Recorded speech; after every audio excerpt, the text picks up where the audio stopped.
সাদা ধোঁয়া বেরোতে শুরু করে চ্যাপেল থেকে, আর তার সঙ্গেই অবসান হলো সব প্রতীক্ষার। নির্বাচিত হলেন নতুন পোপ। ভ্যাটিকান সিটিতে উচ্চারিত হলো হাবেমাস পাপুম, অর্থাৎ আমরা পেয়ে গেছি আমাদের নতুন পোপকে।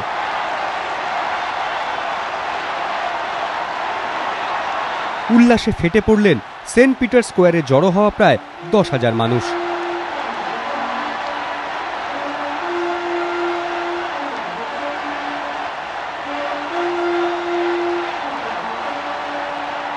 জর্জ মারিও বার্জোলিও এই প্রথম লাতিন আমেরিকা থেকে নির্বাচিত হলেন কোনো পোপ, ভূষিত হলেন নতুন নামে।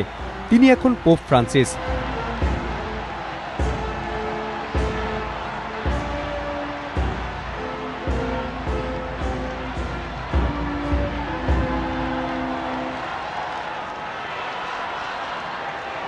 বছর 76-এর বুয়েনোস আয়ার্সের এই প্রাক্তন আর্চবিশপ আর্জেন্টিনাতেই ধর্মসাধনা করেছেন সারাটা জীবন।